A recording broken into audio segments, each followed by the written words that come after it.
Hello बच्चों, चलिए प्रश्न को पढ़ते हैं और समझते हैं। 2m-1 एवं 2n-1 भुजाओं वाले आयत की को इकाई लंबाई वाले वर्गों में बांटा गया है। विषम लंबाई के भुजाओं से बने आयतों की संख्या होगी।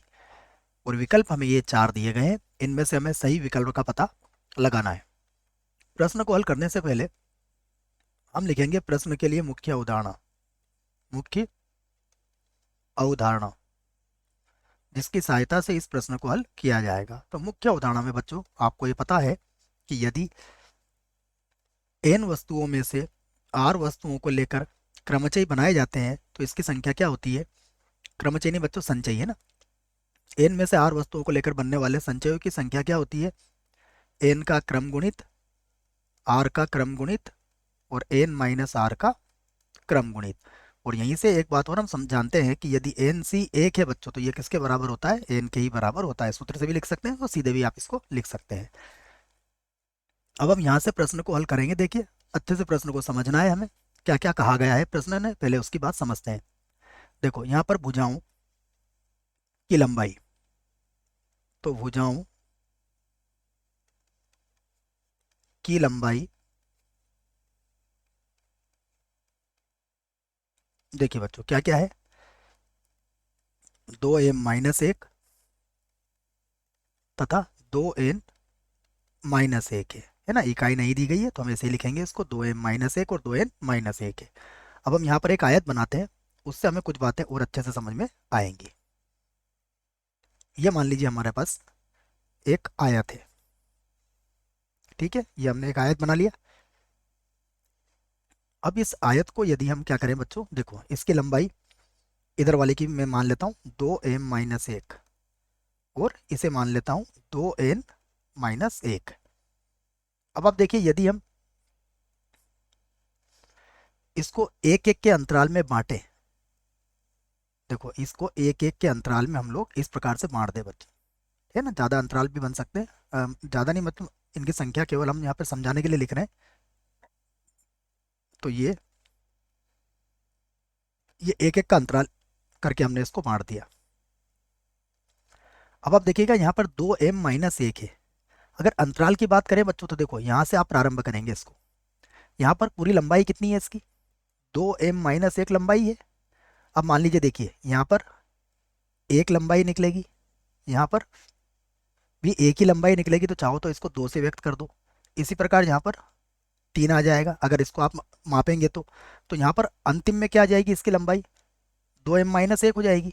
यहाँ पर कितना मिलेगा हमें, 2m-1।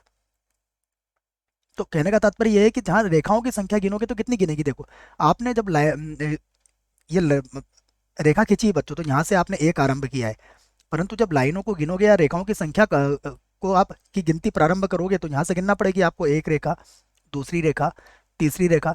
तो जब आप तीसरी रेखा पर आए तब लंबाई कितनी आप यूज में ले चुके थे, केवल 2 इकाई। तो 2 इकाई में आपकी 3 रेखाएं बन गई। इसका मतलब 2-m तक अगर जाओगे तो एक रेखा बढ़ रही है बच्चों, है ना। ये समझना है आपको। देखो एक और मैं यहाँ पे बना देता हूँ। तो देखो जब आप 3 लंबाई तक गए, मतलब 3 इकाई तक गए, तब रेखाओं की संख्या कितनी हो गई, इसमें 4 हो गई। तो यही आपको समझना है जिसको मैं यहाँ पर लिख रहा हूँ। देखिए तो अब आप कह सकते हो कि 2m-1 के संगत रेखाओं की संख्या, रेखाओं की संख्या कितनी हो जाएगी। देखो 2m। अब 2m रेखाएं हो गई है बच्चों, हमसे क्या पूछा गया है, विषम लंबाई के। तो आप ये कह सकते हो कि 2m में m विषम विषम रेखाएं तथा m ही सम रेखाएं होंगी। m सम रेखाएं रेखाएं होगी। ये जो मैंने लिखा है ये इसका तात्पर्य यह है कि बच्चों देखो ये 1 नंबर की रेखा है, इसको मैंने क्या नाम दे दिया, 1 नंबर की रेखा। ठीक है, इसको हम इस प्रकार लिख लेते हैं। ये 1 नंबर की रेखा है, तो ये कौन से नंबर की रेखा होगी, 2 नंबर की रेखा, है ना। ये नीचे लंबाई लिखी है बच्चों, है ना, समझने के लिए केवल लिखा है हमने। ये तीसरे नंबर की रेखा होगी। ये चौथे नंबर की रेखा होगी, ठीक है। ये जो होगी ये कौन से नंबर की रेखा होगी, ये होगी 2m नंबर की रेखा। तो आप समझिएगा कि 2m में से 1 3 5 नंबर की रेखाएं भी m बनेगी। कोई 2m को आधा करोगे तो m ही तो आएगा बच्चों। तो 1 नंबर 3 नंबर 5 नंबर वाली रेखाओं की संख्या भी m होगी, और 2 नंबर 4 नंबर 6 नंबर वाली रेखाओं की संख्या भी क्या होगी आपकी, m ही होगी। तो यही बात मैंने यहाँ पर लिखी है, ठीक है। और इसी प्रकार आप क्या कह सकते हो, आप ये कह सकते हो कि इसी प्रकार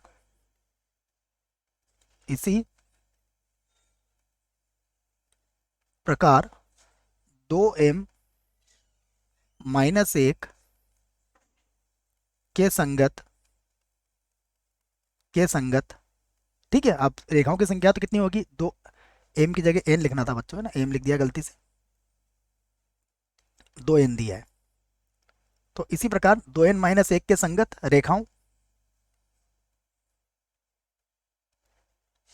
रेखाओं 2 बार लिख दिया क्या, रो हटा देंगे अभी एक बार। तो इसी प्रकार 2n-1 के संगत रेखाओं की संख्या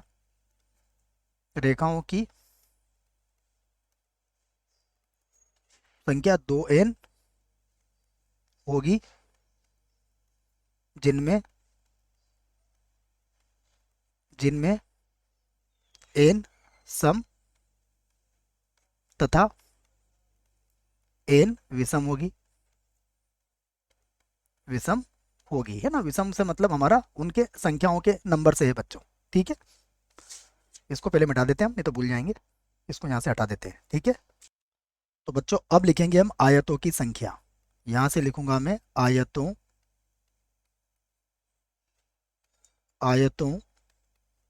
की संख्या। अब ध्यान से देखिएगा, आयतों की संख्या के लिए हमसे प्रश्न में क्या कहा गया है, हमसे कहा गया है कि विषम लंबाई होना चाहिए बच्चों। विषम लंबाई से तात्पर्य यह है कि या तो एक लंबाई हो तो चौड़ाई भी एक हो, या फिर 3 हो, या फिर 5 हो, इस प्रकार से हो, है ना। या फिर अगर आप इसको 3 लेते हो तो फिर ये 1 और 3 और इस प्रकार से हो सकती है, ठीक है ना। तो ये समझ में आ गया होगा, विषम लंबाई की बात करना है हमें। तो अब आप देखिएगा, यदि हम 1 नंबर की रेखा लेते हैं बच्चों, तो 1 नंबर की रेखा लेंगे, उसके बाद हमें 2 नंबर की रेखा लेना पड़ेगी, तभी उनके मध्य की दूरी कितनी आएगी, देखो 1 आएगी। ये समझना आप।